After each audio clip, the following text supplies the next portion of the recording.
Greetings, my Boss Moves brothers. Greetings to our listeners.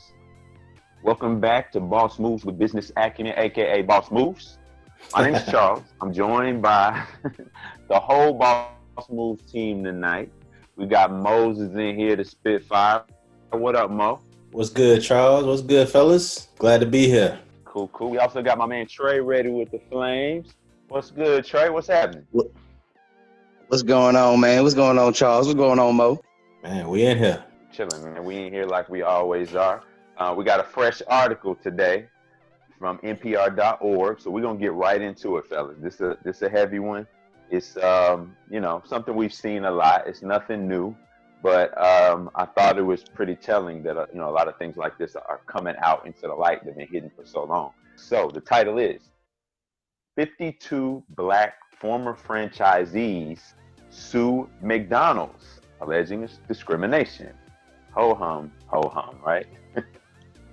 So pretty interesting. A group of 52 Black former McDonald's franchisees is accusing the fast food giant of discrimination, alleging they were denied equal opportunity to economic success compared to their white peers. A federal lawsuit filed in Illinois alleges that the fast food chain steered Black franchisees towards certain neighborhoods where sales are lower while costs are higher, leaving them with less money and yet higher scrutiny from the corporate headquarters. The franchisees, who ran a total of more than 200 restaurants in the past decade, are seeking up to $1 billion in damages. Location is key for fast food restaurants, and African American franchises have long spoken out about higher costs associated with security and insurance, as well as upkeep of the stores sold to them in poor condition. A report by Business Insider in December showed a ballooning gap between the average cash flow of Black franchisees versus others in the McDonald's system. All right, I'm going to read one quote and then we're going to discuss. McDonald's knew or should have known that differential revenue and operating costs of Black operated franchises as compared to white operated franchises are not random or due to poor management. These differences are statistically significant and are the result of the historical racial bias and barriers built into the McDonald's franchise system. So, first, Trey, That's deep. what you think, man? More of the same? Man, what's up? Right. I was about to say it's really, really absolutely nothing new. And especially, I was just so intrigued that it was so many franchisee owners. It wasn't just like one or two that was like it was discrimination. No, it seems to be like something that's built into the system of McDonald's, which of course, like I said, is not new. I mean, and hell, McDonald's is really a real estate company anyway, and we know prejudice is rampant in real estate. So I can only imagine what those brothers and sisters are going through. Right. I agree with you, Trey. And I think it's important for people to understand what type of racism we're talking about, because there's different types of racism. And there's overt and there's covert. This is the type of racism that's systemic and also called institutionalized racism. So I think Stokely Carmichael even described it as individual. So with it, racism, both covert and overt, as I just mentioned, it takes two closely related individual whites attacking against individual Blacks and acts by the total white community against Black community. So those are kind of the differences between systemic and covert, overt and covert, the two types of racism. So, and this, what we have with McDonald's is definitely a sign of systemic racism. Yeah, it's kind of more of what we've seen in pretty much every industry. What we see is this systematic, these built-in systems that are really socialist systems for white supremacy. So, and at the root of all of it, you really examine white supremacy, and it looks like folks who are just not confident about their abilities. So it really boils down to that. If you have to build in an entire system to degrade, to hold down, to undermine the success of someone else, then you're really saying something about yourself and how you feel about your ability. And that's what it really, really boils down to. I heard someone talking about it, framing it that way the other day, and I never really thought about it that way. it's sad, and we see it in, like I said, in almost every institution. There are just built-in ladders for certain people, and you know, built-in blockades for others. You know, they would say, hey, you know, these are the neighborhoods we have available to the black owners, and then, you know, this set of neighborhoods and this set of areas, which is going to be, you know, they basically, it's like, oh, you black, like, you know, we're going to put you in the roughest neighborhood with the most, that requires the most security, and is going to kill you on insurance. Right. And they wouldn't give the options for, you know, any of the upscale neighborhoods with low security and low insurance, and that changed their revenue stream by more than $500,000 a year. That's crazy. Basically, what the That article is said wild. later. That is wild.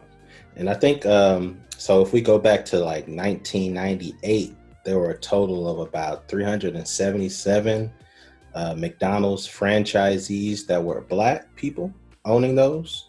Now there are 186 black franchisees, excuse me, of McDonald's. So that's a big difference. Started That's doing crazy. too well, man. No, Started doing too well. yeah. So Started doing too well. it's crazy. It's crazy how a lot of these franchisees are feeling like they're forced to be shut down, and it's over more than 200 McDonald's locations because of systemic racism. And it's really difficult to prove systemic racism. So you really have to do some real number study. You got to get some statistics, and you have to like really look at patterns. And what we see with this McDonald's situation are patterns. I think it was a great point what you were talking about earlier, Mo, when you were talking about the difference between that overt and covert racism. Because I think what we really moved from is that overt, one-to-one, easy to see racism, right, that we see in the late 19th, early 20th century to late, 20th century. Later in the 20th century, we started seeing the covert racism, which can be honestly much more dangerous. Right. What we're seeing, a lot more dangerous. A lot more. Yeah. Absolutely. What we're seeing with Trump's presidency is the return of overt racism mixed with the covert racism. So same together. You're right. Can kind of appreciate the overt, because I want to see it coming and I want to see how I can deal with it. But absolutely, it's something to be said. It is something to be said, especially when I think maybe a day ago or so, the Attorney General of the United States, William Barr, said that he doesn't believe that systemic racism exists. So even moving forward with discrimination lawsuits and things like that of that nature, taking it to the federal level, it's going to be that much harder. So, yeah. And this is the only thing about systemic racism, and I definitely think it's good to attack the entire organization. But when we talk about systemic racism, we're really taking our eye off the individual. Systemic racism is nothing but a bunch of racist individuals instilling racist practices. You understand what I'm saying? So we look at it like, oh, this is systemic racism. It's McDonald's. Well, it's really these people behind McDonald's and the culture that they've created and let fester and go on.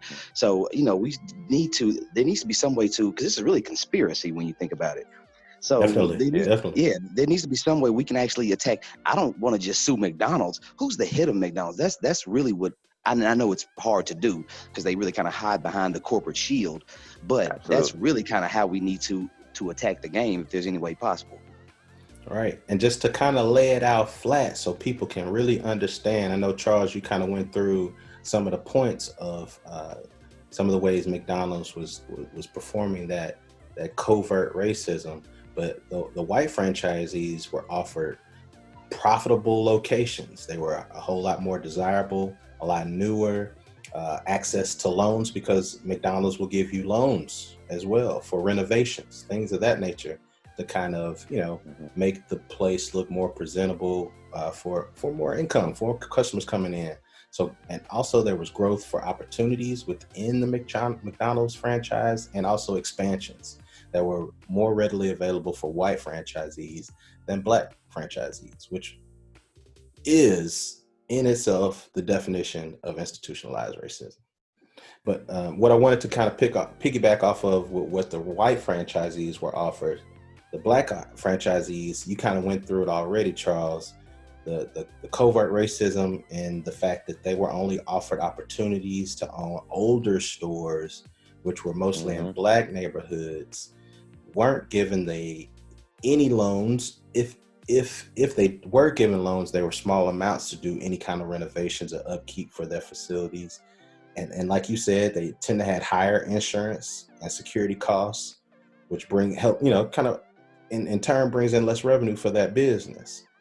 It enforced harsher rebuilding requirements. So when it came time for the franchisor to come and inspect that McDonald's, it was easy for them to, tick off things. Hey, you're not keeping up with this. You're not keeping up with this. We're going to shut you down.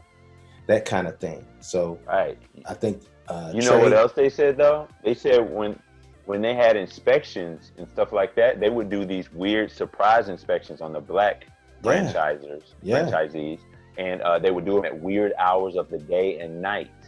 Right.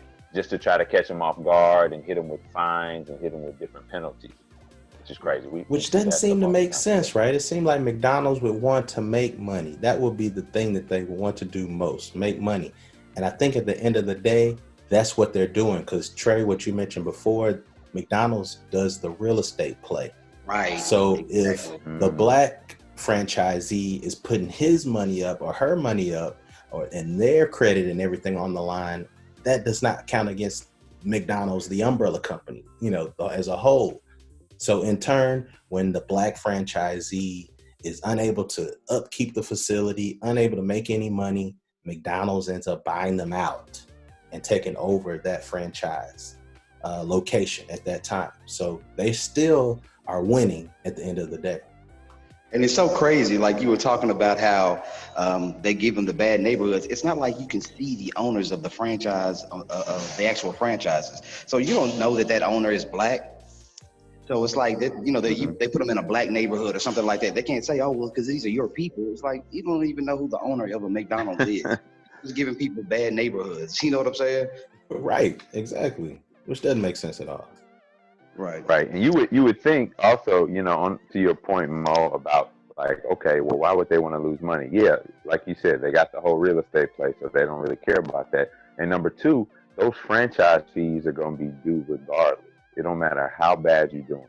That's the first thing that's being paid are the franchise fees monthly from the McDonald's franchisees. You're right. Those royalties first off top, right? Right. So they get that. They're going to get that regardless. And they get that until they bankrupt them, which in the article it did say several of them, marched right to bankruptcy. Yeah. And they probably just swooped the real estate real quick and flipped it. You know what I mean? So it was a win-win for them. And of course, they're denying any wrongdoing, saying, "Oh, we're very inclusive and ethnically friendly in McDonald's, and we've been doing this for years."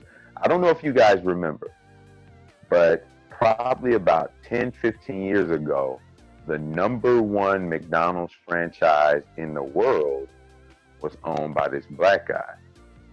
Wow, I didn't know. And I believe it was in New York City. So I was telling my wife, we were reviewing this article, and I was trying to see if she remembered that. And I was saying that they probably tried that with him. So what ends up happening with us is we succeed despite their best efforts. And we know that in every industry, in every sport, in every time, way of life. Mm-hmm. Yeah, it's like despite, having these systemic issues, these things that are put in place against us, we succeed despite those things, and that has to be the most maddening shit ever for the people that try to put that stuff in place. Yeah, like 100%. I was saying at first, that's the reason for racism. You know what I'm saying? Like, you can't beat me equally. You know what I mean? Yeah, that's the whole thing. On an equal playing field, usually there's no contest. And that's in every field of human endeavor, it seems. Right. So what other reason would there be for such a deep, systematic need to create basically a socialist system for white folks? It's absolutely a socialist system. You're right. Yeah, exactly.